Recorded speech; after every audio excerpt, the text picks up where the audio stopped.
नमस्कार, मैं प्रद्युमन जोशीला।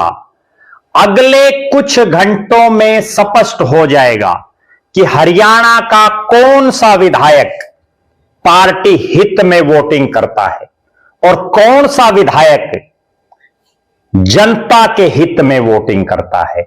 कौन सा वो विधायक है जो हरियाणा प्रदेश में आगामी समय में विकास के विभिन्न कार्यों को लेकर के वोट करेगा और कौन है वो विधायक जो पार्टी के बंधन में बंद करके और ऐसे हालात में जब उनकी पार्टी का प्रत्याशी जीत भी गया तो भी ना सरकार में वो हिस्सेदार हो सकता और ना वो प्रदेश के विकास को लेकर के कोई बड़ा प्रोजेक्ट ला सकता।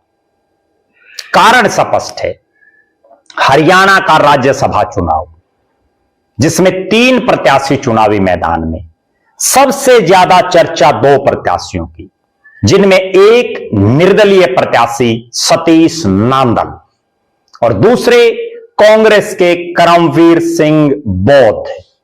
करमवीर सिंह बौद्ध को टिकट मिलने से पहले हरियाणा के आम जनमानस तो छोड़िए, कांग्रेस के ही नेता, बड़े पैमाने पर कांग्रेस के नेता उनको जानते ही नहीं थे कौन है करमवीर सिंह बौद्ध। अब भी बहुत से कांग्रेसी ऐसे हैं, टिकट अनाउंसमेंट के इतने दिन बाद भी अब भी शायद उन्होंने उनका चेहरा तक ना देखा हो, मिलना तो दूर की बात है। इस हालात में पूरे हरियाणा की टकटकी एक ही बात पर है कि हरियाणा के विधायक और विशेषकर उन पार्टियों के विधायक जो आज सत्ता में नहीं है यानी विपक्ष में हैं, वो कहां वोटिंग करते हैं। क्योंकि अगर उन्होंने अपनी पार्टी के हितों को देखा तो वो अपनी पार्टी के प्रत्याशी, कांग्रेसियों के लिए मैं ये बात कह रहा हूं, कांग्रेस वालों को वोट देंगे। और अगर उन्होंने हरियाणा के हितों की तरफ ध्यान दिया, पार्टीबाजी से ऊपर उठ करके विकास कौन करवा सकता है उसकी तरफ ध्यान दिया, सत्ता में भागीदार बनकर के, सरकार में साझेदार बनकर के कौन हरियाणा के विकास की तरफ कदम बढ़वा सकता है, तो वो लोग सतीश नांदल को वोट करेंगे। क्यों? क्योंकि करमवीर सिंह बौद्ध अगर जीतते हैं तो वो कांग्रेस के राज्यसभा सांसद के तौर पर होंगे और कांग्रेस विपक्ष में है, सबको ये पता है। अभी 3 साल से ज्यादा का समय नरेंद्र मोदी सरकार का यानी बीजेपी की सरकार का है। 3.5 साल से ज्यादा हरियाणा में बीजेपी सरकार का कार्यकाल है। अक्सर विपक्षी विधायक हों या विपक्षी सांसद ये बात कहते रहते हैं कि उनकी सरकार नहीं है इसलिए वो काम नहीं करवा सकते। जब फिलहाल जो सांसद और विधायक हैं विपक्ष के, आज जब वो काम नहीं करवा सकते और करमवीर सिंह बौद्ध से तो ज्यादा सीनियर हैं, बल्कि यूं कहें कि तमाम सांसद या विधायक हरियाणा के कांग्रेस के जो हैं वो उनसे राजनीतिक तौर पर सीनियर हैं, क्योंकि वो जीत चुके हैं, कई की बार जीते हुए हैं। जब वो कुछ नहीं करवा पाएंगे तो करमवीर सिंह बौद्ध देश की संसद में जाकर के क्या करवा पाएंगे, यह सबसे बड़ा सवाल है जिस पर कांग्रेस के विधायकों को विशेष तौर पर सोचने की जरूरत है। पार्टी प्रोटोकॉल एक अलग बात है, आप पार्टी के कार्यक्रमों में भाग लीजिए, लेकिन जहां मुद्दा राष्ट्र हित का हो, जहां मुद्दा राज्य हित का हो, जहां मुद्दा हरियाणा के इलाके की जनता की भलाई का हो, तो इन विधायकों को आत्म मंथन करना चाहिए, आत्म चिंतन करना चाहिए। पार्टी की बजाय अपने विवेक से फैसला लेने की जरूरत है। पार्टी प्रोटोकॉल की बजाय हरियाणा की जनता के हितों का प्रोटोकॉल ध्यान रखने की जरूरत है। अगर करमवीर सिंह बौद्ध को ये लोग वोट देते हैं, ठीक है, पार्टी के प्रत्याशी हैं, लेकिन हरियाणा की जनता को क्या फायदा होगा? क्या वो कोई विकास की बड़ी योजना हरियाणा प्रदेश में ला पाएंगे? जब अब से पहले कांग्रेस के 5 सांसद लोकसभा में हैं उन्होंने अपने इलाके में कौन कौन सी विकास की योजनाएं ला दी? बड़ी सोचने वाली बात है। और सबको यह नजर आ रहा है कि कांग्रेस लगातार कमजोर हो रही है और बीजेपी लगातार मजबूत हो रही है और अभी राज चल रहा है। सबसे बड़ी बात यह है, करमवीर सिंह बौद्ध के जीतने या हारने से ना कांग्रेस का राज बन पाएगा, ना बीजेपी का राज जाएगा। इसलिए अपने सब विवेक से फैसला लेने की जरूरत है कांग्रेस के विधायकों को। अब मैं दूसरे प्रत्याशी की तरफ आता हूं, सतीश नांदल, जो बीजेपी से जुड़े हुए, भारतीय जनता पार्टी में वर्षों से काम कर रहे, राजनीति में जिनका अपना एक बहुत लंबा चौड़ा अनुभव और एक ऐसा शख्स जो जमीन से उठ करके और जिसने बुलंदियों को छूने का काम किया। बहुत से लोग कहते हैं कि भारतीय जनता पार्टी के नेता सतीश नांदल, जो अभी निर्दलीय प्रत्याशी हैं राज्यसभा के चुनाव में, वो बड़े धनाढ्य हैं।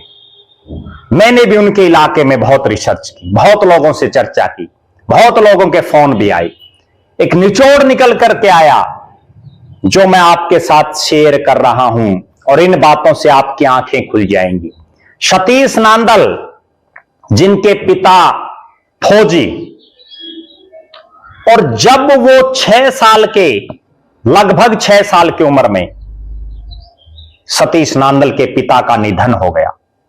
आप अंदाजा लगाइए, जिस बच्चे का पिता 6 साल की उम्र में इस संसार को छोड़ करके चला जाए, उस बच्चे पर क्या बीतती होगी। सतीश नांदल 6 साल की उम्र में जिनके पिता का देहांत हुआ और उसके बाद अभावग्रस्त जिंदगी उन्होंने जी, बचपन अभावग्रस्त रहा, सुख सुविधाओं का टोटा रहा, लेकिन अपनी मेहनत के दम पर, अपनी कार्य कुशलता के दम पर, अपनी ईमानदारी के दम पर, अपने जज्बे के दम पर उस नौजवान ने समय बीतने के साथ साथ एक ऐसी मिसाल पैदा की कि आज चाहे सामाजिक क्षेत्र हो, आज राजनीतिक क्षेत्र हो, आज व्यावसायिक क्षेत्र हो, बड़ा फक्र के साथ सतीश नांदल का नाम लिया जाता है।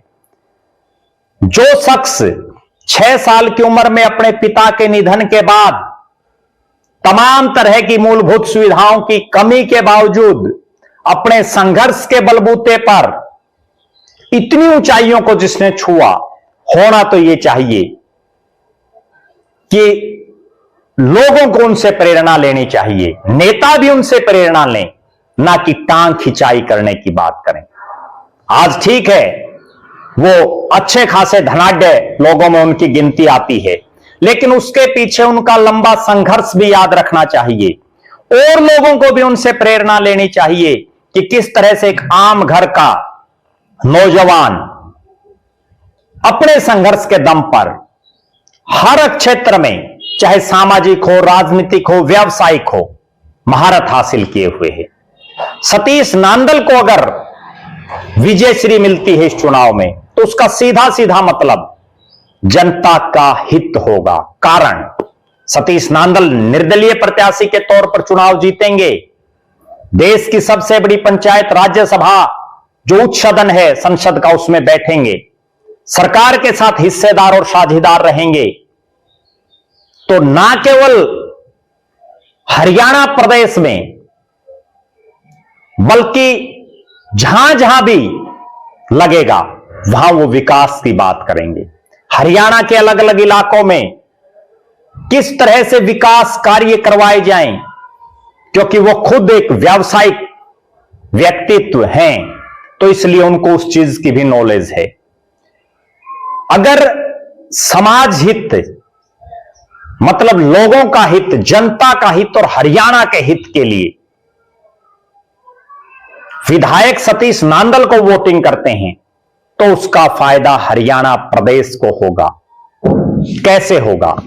एक निर्दलीय सांसद के तौर पर, जो सत्ता में बीजेपी के साथ सहयोगी होगा, वो आवाज उठाएगा हरियाणा प्रदेश की और काम भी होंगे।